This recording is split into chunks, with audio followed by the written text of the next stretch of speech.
Entrepreneur Essentials here at T-Werx, and I am here and very excited to be here with my friend Emily Leach. Thank you very much. You're very welcome. Emily is the head of the Freelance Conference, which is on its way to Austin here. It is, yes. Very soon. So we're really excited to be promoting this and talking about this right at the time, and you still have time. If you're watching this in August of 2017, you still have time to go to the Freelance Conference because it's just 2 weeks away. So Emily, thank you for coming today. Again, thanks for having me. You're very welcome. Tell me a little bit about your entrepreneurial journey. So how did you become an entrepreneur? By accident. Okay. I know a lot of you guys that are watching this have the same story, just by accident. And so people tend to like my story because it has sort of that free fall that I call it, that a lot of people are just scared to death of. Sure. So I was 20-ish and a single parent, and I had my dream job, and it really was everything I had dreamed of growing up. I lived in Houston, Texas, which is also the city I had dreamed of. And it was a Tuesday morning, and I just didn't anymore. This isn't working for me. And on Saturday, I lived in Albuquerque, New Mexico. Wow. Yeah. That's a move. So I went into my office that morning, worked for a huge corporation, and quit that day. Okay. No notice, no anything, because I was young, didn't know that that's what you did. Somehow I didn't get that memo. And went through the process, and I just liked the name of this town. Albuquerque sounded cool to me, and I hadn't been there, but I went out and did that. And I ended up spending about 15 years of my life in Albuquerque, and moved all over the country. So anyway, when I got to Albuquerque, wake up the next day, I'm like, oh, this is great. Oh, man. Now I know why Mom and Dad were so upset with me. And so I started calling around. I was in engineering, call around engineering firms, and it turned out that I had a really unique skill for that specific area, but they were only needed contract help. And I didn't really know what that meant, but it's like, again, naive. Contract, does that mean you still pay me, right? I do work, you pay. Yeah. I like this. That part's good. That's pretty much how it works. And once I got the swing of it, I was, wow, this is actually pretty cool. Yes, I still put my son in daycare for at least a few hours out of each day. You have to get work so you had done. time to work, He was 2. I mean, it's hard to manage when they're that young. And I just kind of never looked back. That's awesome. And it migrated in through 4 different careers. Okay. And so it gave me the opportunity to do that. It gave me the opportunity to live on the sailboat for off and on for periods of time. It's given me the opportunity to travel, be a single mom, and be a stay-at-home mom. Yeah. So it gave my life a lot. Yeah. So you were, before it became cool, you were part of the gig economy. Yes. People tell me that, like, you did this before it was cool. I know. It's fine. Yeah. Before there was a whole lot of, everybody's doing it now. That's some people choose that as a career now. You kind of fell into it and found that it was fun. Yeah. Yes. And if they called it freelancing back then, I did never hear it. No. Yeah. It's contract labor or contract job. Yeah. Awesome. Very cool. So tell us a little bit about what you do now. Having migrated through, like I said, 3 careers, the 4th career is what I'm in now, is I pretty much help freelancers. And I've done that a few different ways. So I helped with a couple of other people. We created a nonprofit here in the state of Texas. Actually, it's a federal nonprofit, but it's here in the state of Texas called the Texas Freelance Association. So that is a set of resources, right, for freelancers, between peers and mentoring and some classes. That's moving along. I've since needed to step down to take care of other stuff. And I do a lot of events across the state, bringing freelancers together and bringing in those resources, those conversations, like we just had one here, I remember, right? Last week? Absolutely, just last week, And so we brought in a couple of doctors, an HR person, to talk about what our options are as individuals. And it was great because a lot of freelancers that were in the audience said, I didn't know that was an option. I didn't know it existed. And it's hard for us to find stuff that we don't know. You don't know what you don't know. And you don't have, I mean, there's a massive amount of freelancers, but they're all individuals, so they don't have the buying power of a large corporation. And so that's something that we're working on through a friend of mine, even on the healthcare side, to try and help and say, okay, so if these folks are all similar, can we not put them in one big group, and then all of a sudden now we've got some buying power as a group of freelancers. So it's those kinds of things. So it's hard to say that I do one thing. You know, the Freelance Conference is the biggest thing that I have my hands in. So I founded the Freelance Conference in 2014. Okay. We're getting ready to do our third event here in 2 weeks. So that's an opportunity to bring freelancers together from across the country. We've even got people coming in from 3 different countries outside of the United States, and let them learn from each other. You know, everything that I do and work on is about the business of running a freelance business. So it's regardless of what your industry, what your career path is, it's about that business that you're running as an independent business. Which is a totally different, a lot of freelancers are very good at one skill, but then when it comes to actually running the business part of it and promoting it and selling and everything else, they may not have that skill set. So they may not, or they may not have all of it, and they're still looking for options and ways to handle different pieces of their business. And so that has just been my niche, I guess, to dive into that. And having been a freelancer since '92, there's not a lot I haven't seen. And the other thing that I have found that's been super helpful to freelancers is just like the conversation we just had about the panel that we did. You're doing your business. You're either marketing or you're doing the work, or some piece of it, and it's hard to find the time to go and just dive into and see what your options are for different things. And so I love doing that. Great researcher with that whole engineering mindset, right?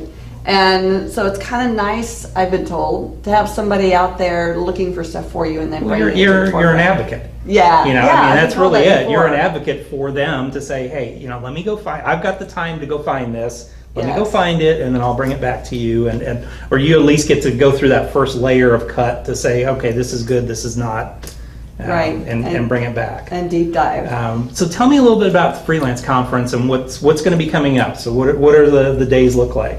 The days, I get really excited. So it starts on Friday, but yet it starts on Thursday. Okay. So Thursday we've got a couple of co-working spaces around town that have pulled together some content. So that's coming out there. We're calling it Community Day. Then about 4:30ish, we're going to do the kickoff party, and we're doing it a little bit different. Okay.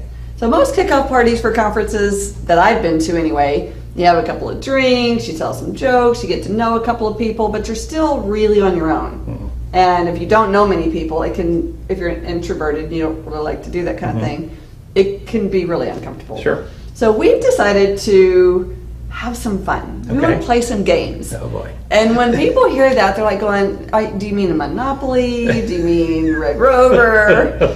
Actually, think about that. Red Rover would be fun. Dodgeball would be fun. Dodgeball might even be fun. Next year. Next year. So what we did was we have built a giant cornhole. This is awesome. And I don't just mean the thing is giant and we're going to still throw the little deals. Yes, everything is giant. The thing is giant, and the ball thing that you pillow, it's not even a pillow, what is it? A beanbag. Beanbag, yeah. So imagine trying to hurl a beanbag across the room and get it into a 24-foot hole. So that's what, and see, it's just hilarious to even think and talk about. Yes, this has to be a Facebook Live from the event. It absolutely will be. If it's not, it's only because we got so caught up in it, someone forgot. But the other one, there's 2 more. Connect 4. Okay. And I think we've all kind of seen the great big Connect 4s. They're fun, but anyway.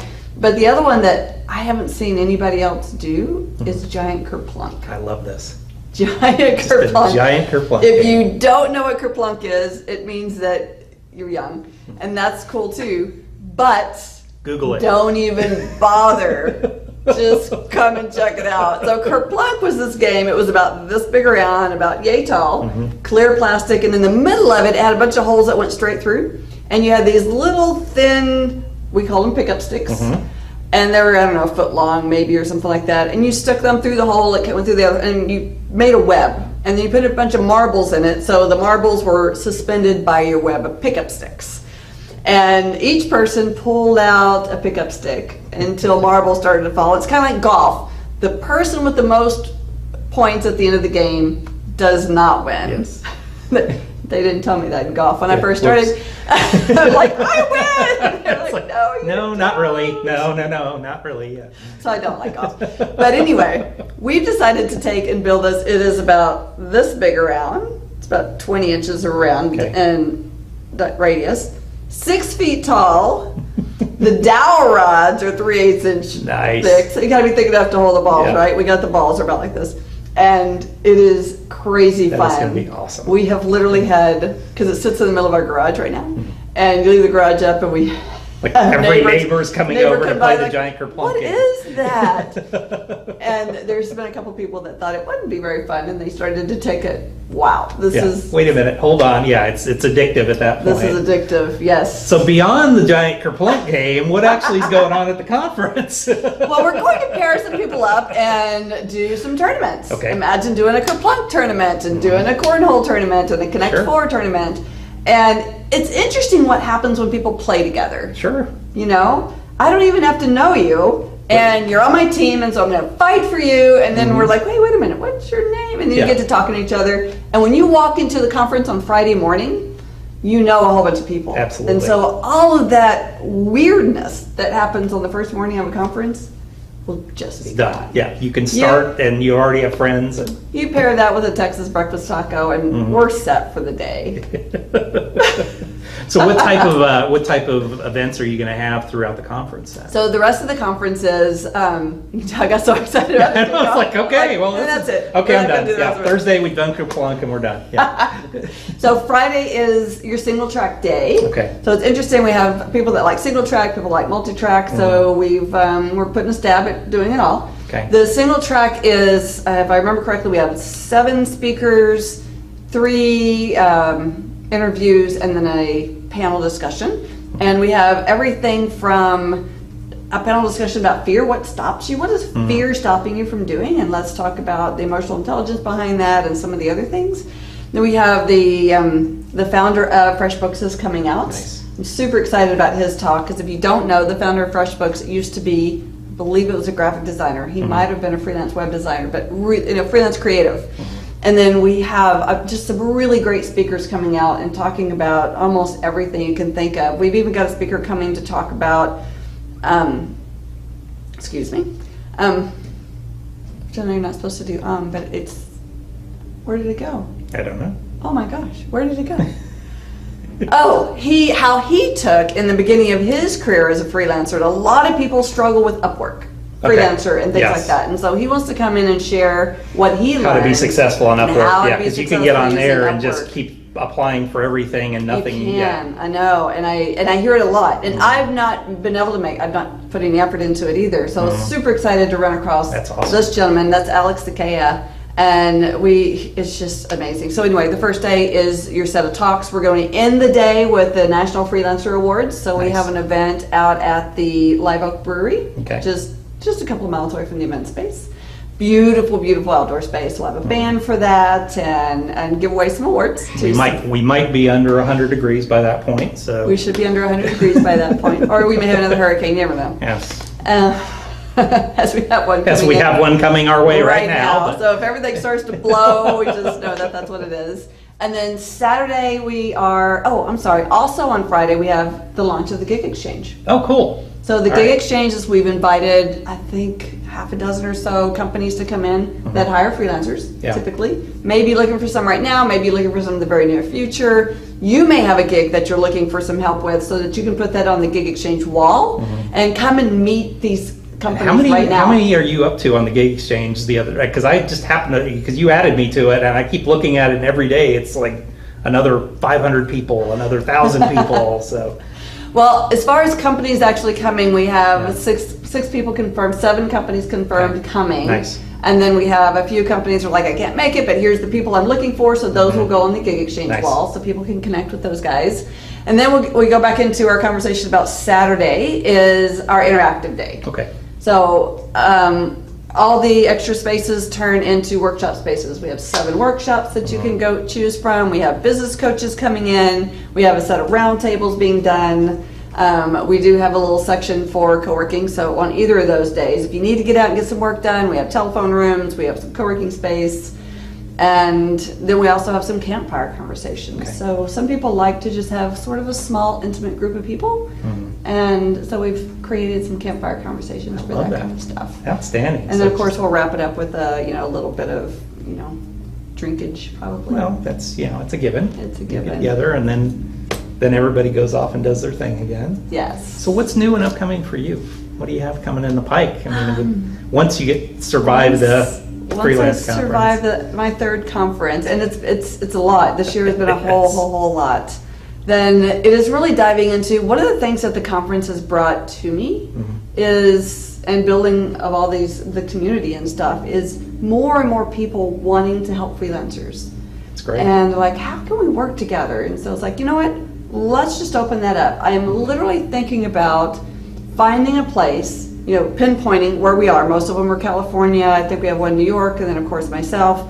Finding a place maybe somewhere centralized and just invite everybody there for a day of, let's just sit in a room and bang this out. What are you bringing? What are you bringing? What do I have? And see what does it look like to work together and do something really amazing for freelancers. And I have no idea what that is. So it's a hard conversation. It's a gigantic brainstorming session, basically, yeah. But I'm sure I've not really ever been alone in this, but I felt a little bit alone. And so now it's just super exciting. And I want to engage those conversations. I want to see what's out there and what is truly going to help freelancers. And I feel like I'm in at least something of a position to say, yeah, that could really help, and move from there. So it's a lonely job a lot of times because you're all by yourself, and the more you can join together as a group, and whether it's through Facebook groups or whether it's through a conference or whatever, just let's get together and figure out what we need. And we want to do a South by Southwest event. Nice.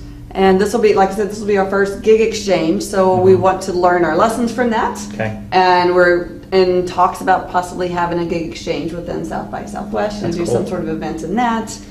And just see what we can do as far as some of the things that have really worked in the Austin area, and how can we take those to other cities. Yeah, exactly. So if you guys are interested in helping me take any of this stuff to other cities, please reach out. I'll be happy to share lessons learned. Yeah, absolutely. And I know you've been slowly expanding here in Texas. Just Austin's been somewhat of the hub of this, the epicenter of it, but it's expanding out. I think more and more people are realizing there's help. Yeah, there's help. Plus, we need to work together as a team or as a group. Agreed. All right, so fast 5 questions now. These always make me nervous. Yeah. Okay. So first question: you wake up in the morning, your business is completely gone. You have $500 in your pocket. Okay. You have a laptop computer. Okay. You have all the knowledge in your head that you have today, and you have a place to live and food. What do you do first? Probably take a deep breath. That's always a good start. Some of which will be relief, some of which will be bummed that I don't have what I have today. And because I've freelanced my entire career, honestly, the first thing I would do is just decide which of those skills I felt was most needed and best marketable at that point in time, and start reaching out to my peers, the people that I know may have work that could help me out. That's outstanding. Yeah. What was your biggest entrepreneurial mistake that you made? Not doing due diligence in some of the times when I've needed to bring team members on, and I could be maybe a little bit too trusting. Okay.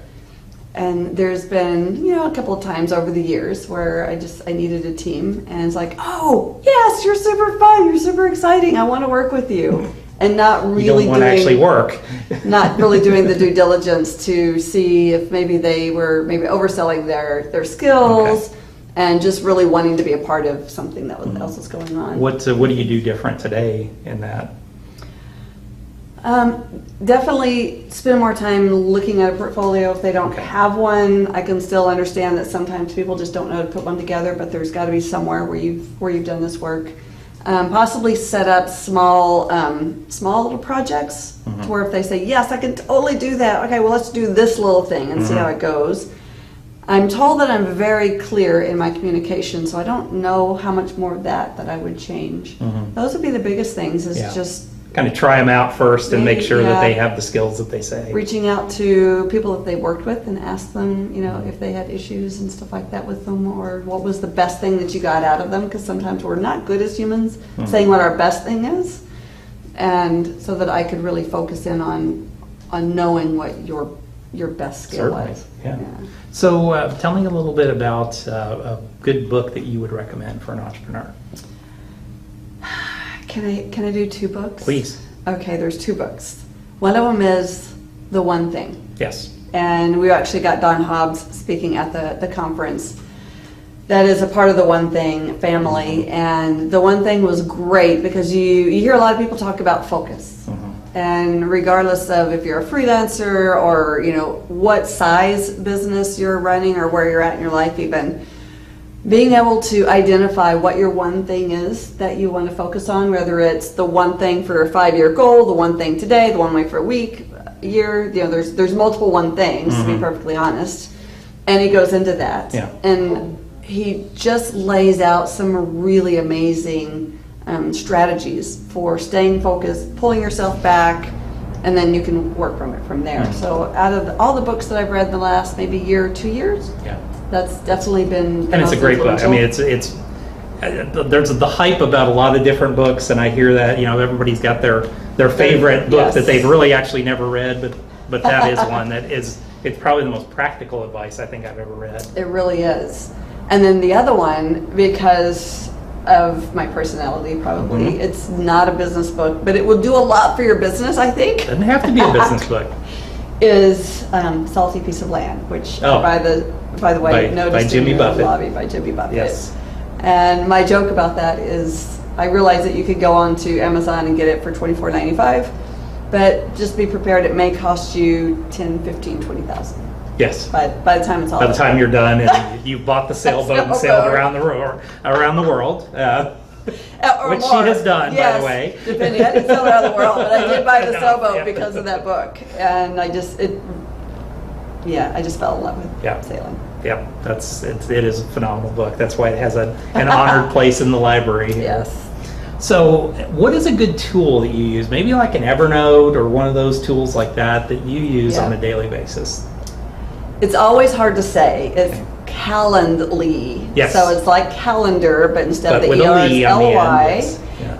My favorite, all time, hands down, it is my favorite. The first thing that I see freelancers really begin to struggle with is managing their calendar. Yes. And I can't say that it manages all of your calendar, but you could at least send a link out and then someone can find time and you can manage. So one of the things I love that Calendly does is, so I have a place on mine where you can get a 30-minute phone call. Yeah. So I can set it up in Calendly to where only 2 of those can be set up in a given day.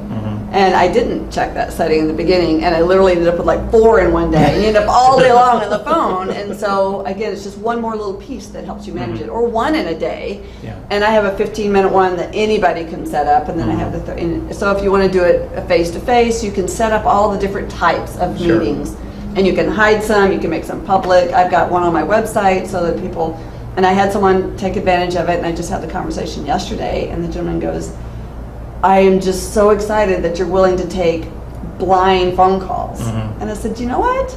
I find some really, really you never know who you're going to end up with. This way. Yeah. And I said, it's 15 minutes. I said, if you're just in it to try to sell me something, it's 15 minutes of my life. I can always pony up and say no. So No, it's a great. Well, it solves that problem of the back and forth emails, and absolutely. I mean that's what drives me insane. Is well, how about this day? Oh, I can't do that. How about that day? Back and forth or whatever. Here's my calendar. You pick the time. You book it. You tell me where you want me to be, and I'll be there. So. And I'm a Microsoft Exchange junkie, and I love the fact that it connects right into my Office 365. And so when I put something in there, and it is instantaneous. So if I'm on my phone and I schedule like we did this, the time is already booked out in Calendly. They don't have to worry about double booking. I think it's only happened once, and literally 2 things happened at the same time. Simultaneous. I've had simultaneously, and it's done that, but otherwise it doesn't at all. It's the best tool I've found. It really is, hands down. I mean, it works with Google Calendar and stuff too.